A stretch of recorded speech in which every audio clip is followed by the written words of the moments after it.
So as you can see, Lucasfilm is looking pretty darn good through 2019. But what happens after that?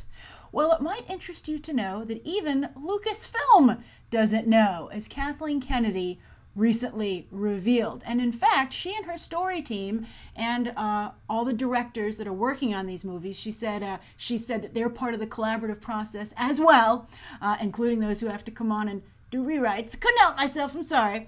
But they're all going to sit down in January 2017, so in just about a month, to discuss where to go next. And they have a number of questions facing them, which is what this episode is about. Well, that's the first half. The first half is what are the questions facing the Lucasfilm story team, both in their mind and in mine, and then what do I think would be the top 5 ideas for spin-off movies? Because the episodes, they're pretty self-explanatory. They follow the Skywalker family and all their descendants, as Kathleen Kennedy has already laid out. All right, laid down the law. All right, so anyway, this January 2017 meeting, I have to say, is a little premature. I understand the need for it because they have to plan these movies so far in advance. Not only because these are giant machines slowly rumbling forward, and you have to book talent so far in advance these days and release dates, but also you have to do the mythology work. You got to connect all the movies, especially these days. That's what the fans want,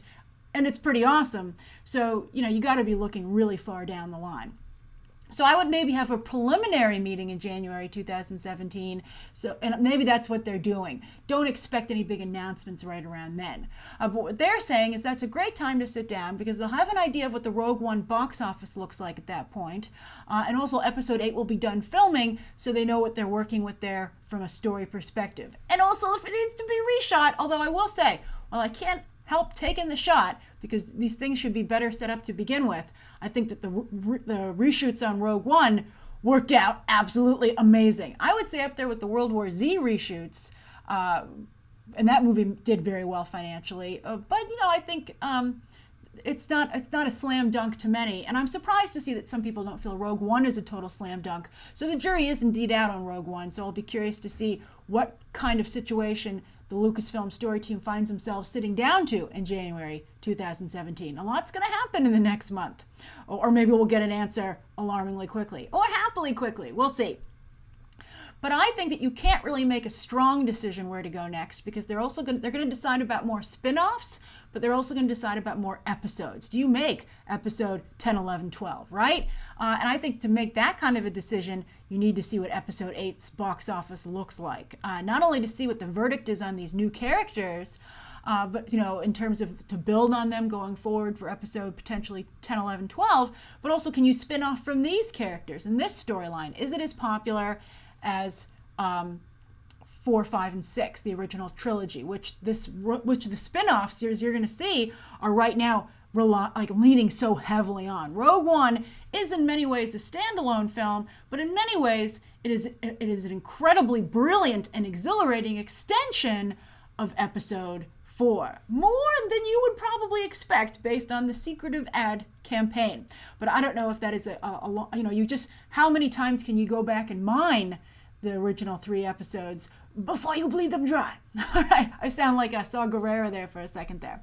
I hope that's not what the Star Wars story meetings sound like. All right, so these are the questions that they want to know. Do we do more standalone spin-offs like Rogue One? Do we do more origin stories like the upcoming Han Solo? They wanted to do a Boba Fett one to the point they even had a reel to show at the 2015 Star Wars celebration, but then Josh Trank imploded and committed career suicide over with Fantastic Four. But that was so close to going, it was going to be publicly announced, you would think that would be very close to getting green light once more. And then, of course, the Obi-Wan Kenobi movie, which everybody wants, including Ewan McGregor. Now, again, though, those all tie in very heavily with episodes 4 through 6. And George Lucas, whose idea it was for the spin-offs, interestingly enough, say what you will about the guy, and there's a lot to say. But one of the more positive things that you can say about George Lucas, including, aside his inability to smile when he signs a check for $4 billion, but he's a good idea man. He's a good big idea man. He gets lost in the details, as we all remember from the prequels. But he said to Kathleen Kennedy when she was hired on, and they're pals, he knows her from his Spielberg collaborations because that's Kathleen Kennedy's career path. Steven Spielberg assistant, Steven Spielberg producer, now Lucasfilm, head of Lucasfilm division. But he said, you should do some spin-offs, Kathy. But his idea was for things like the history of the Jedi, etc., which I think is pretty cool. And when I get to my top 5 ideas, I like what you're cooking with there, George. All right, so anyway, then also, as for there's the question about the episodes. They continue to make episodes past 9. But then here's what else I think they should really consider, and they probably are, but they don't want to say it publicly. Does the Star Wars franchise support an annual movie schedule? Is this the kind of subject material that can have a movie every year? Because that's what they're going with now. And I can understand why they would, because they've got at least one live action fairy tale a year over at Disney. They've got multiple Marvel movies. There's multiple DC movies, and they're quite successful. So why wouldn't Star Wars be able to just do one, right? Why not just one? But I think that the Rogue One, so far, depreciated box office would perhaps suggest otherwise. But you could always just be a little more responsible with your budgeting and still do a movie a year. But, what would the long-term effects of that be? And I'm not quite sure why comic book movies can support more films. Maybe because maybe there's a little more variety amongst the characters, and so the movies can feel differently. Because as much as Rogue One is a war movie, I think it feels incredibly like a Star Wars film, particularly the original trilogy, and that's its charm.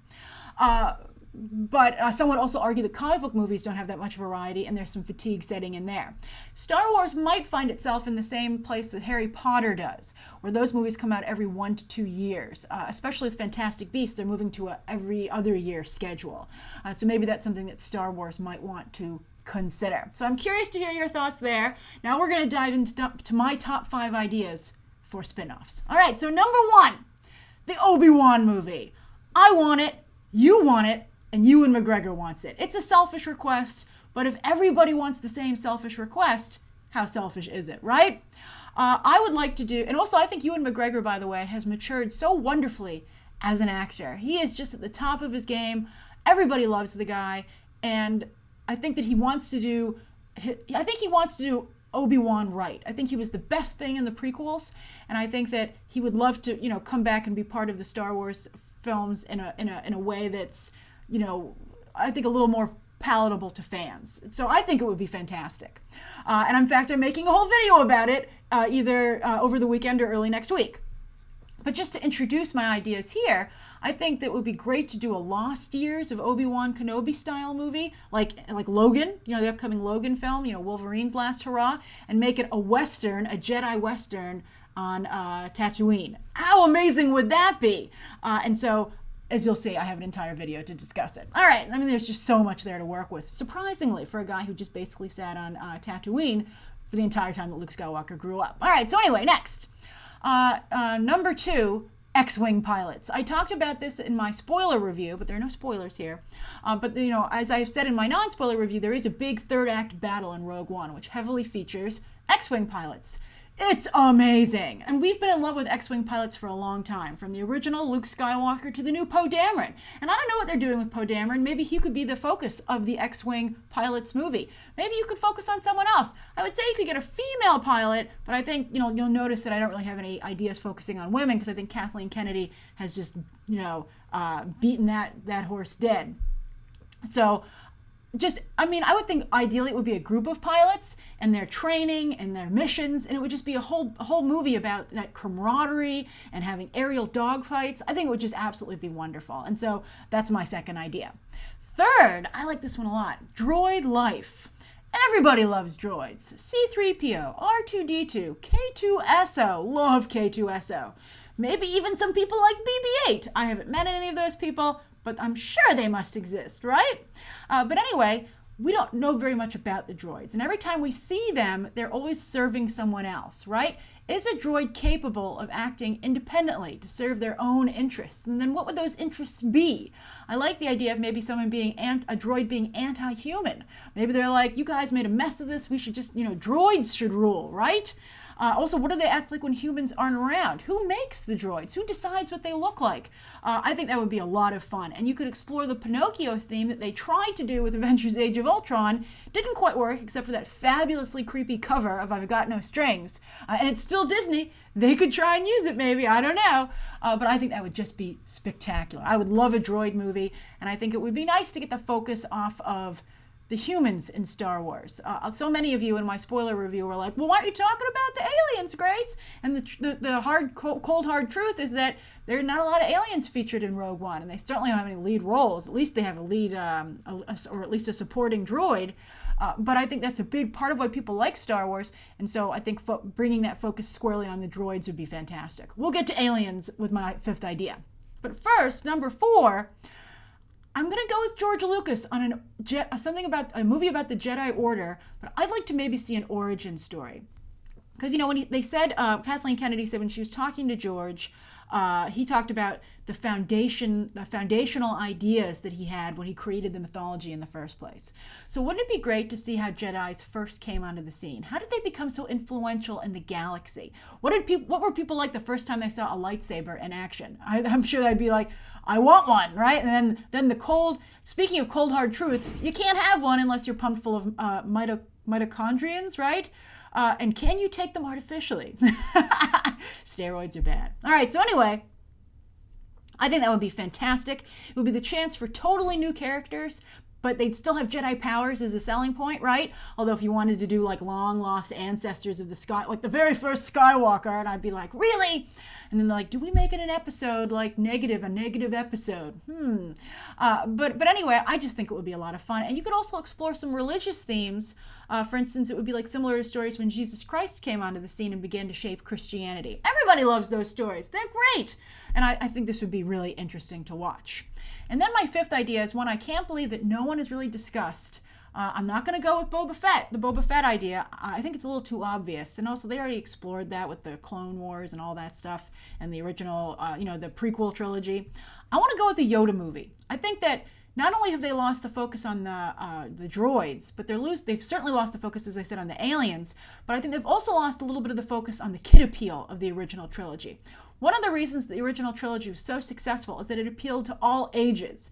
And I think that they're moving away from that considerably. I think BB-8 was an effort at that, but I don't think a particularly successful one, or I think a particularly, good effort. I think it was real half-hearted. They were like, oh, it's like looks like a soccer ball. Everybody all over the place likes soccer except for the United States.